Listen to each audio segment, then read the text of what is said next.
அப்பொழுது அந்த ஸ்திரீ அவரை நோக்கி, ஆண்டவரே, நீர் தீர்க்கதரிசி என்று காண்கிறேன். எங்கள் பிதாக்கள் இந்த மலையிலே தொழுது கொண்டு வந்தார்கள், நீங்கள் எருசலேமில் இருக்கிற ஸ்தலத்திலே தொழுது கொள்ள வேண்டும் என்கிறீர்கள் என்றார். அதற்கு இயேசு, ஸ்திரீயே, நான் சொல்லுகிறதை நம்பு. நீங்கள் இந்த மலையிலும் எருசலேமிலும் மாத்திரமல்ல, எங்கும் பிதாவை தொழுது கொள்ளும் காலம் வருகிறது. நீங்கள் அறியாததை தொழுது கொள்கிறீர்கள், நாங்கள் அறிந்திருக்கிறதை தொழுது கொள்கிறோம் என்றால் ரட்சிப்பு யூதர் வழியாய் வருகிறது. உண்மையாய் தொழுது கொள்கிறவர்கள் பிதாவை ஆவியோடும் உண்மையோடும் தொழுது கொள்ளும் காலம் இனி வரும்.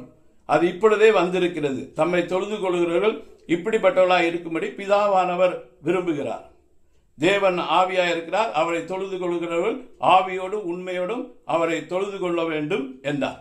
அருமையான தேவனுடைய பிள்ளை, இவ்வளவு தெளிவாக வேத வாக்கியங்கள் இருக்க ஏன் இந்த சத்தியங்களை மறைத்து பேசிக்கொண்டே இருக்கிறாங்க என்பதை நாம் சற்று ஆராய்வோம்.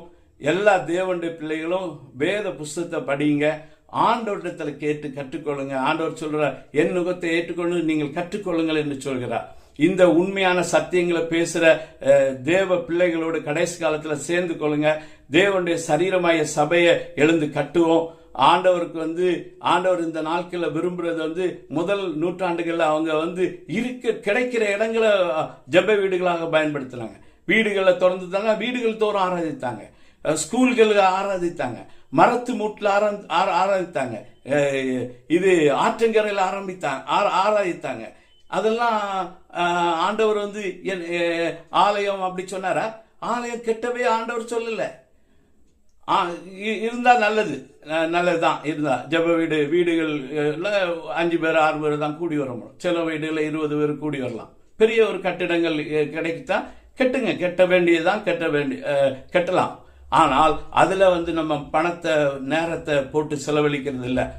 தேசத்தை சுதந்திரிக்கணும். தேசம் 97% சுதந்திரிக்கப்படாம இருக்கு. எல்லா தேவனுடைய பிள்ளைகளையும் சீஷர்களாய் மாற்றுங்க. அவர்களை புறப்பட்டு போய் சுவிசேஷ பிரசங்கி ஞானஸ்தானம் கொடுக்க அதிகாரப்படுத்துங்க. அவங்க சபைகளை உருவாக்கட்டும், சபைகள் வளர்ந்து பெருகட்டும், சீசர் தொகை மல்டிப்ளை ஆகட்டும். இந்திய தேசத்திலிருந்து சுவிசேஷம் உலக நாடுகளுக்கு எல்லாம் புறப்பட்டு செல்ல வேண்டும். நம்முடைய இந்தியா சந்திக்கப்பட வேண்டும் என்று சொன்னால் ஒவ்வொரு பேரையும் சீசர்களாக மாற்ற வேண்டும். மெய்யான ஆலயமாகி அவர்களை எழும்பி ஊழியம் செய்ய போதிக்க வேண்டும். அவர்களை ஊழியலாக உருவாக்க வேண்டும். அதை நாம் செய்வோம். கட்டிடங்கள் ஜெப வீடு தான். புதிய ஏற்பாட்டில் மனுஷனுடைய சரீரம் ஆலயம், கட்டிடங்கள் ஜெப வீடு. நம்ம 2-3 பேர் கூடினால் அது சர்ச். அந்த இடத்துல தேவன் எழுந்தருள்வார்.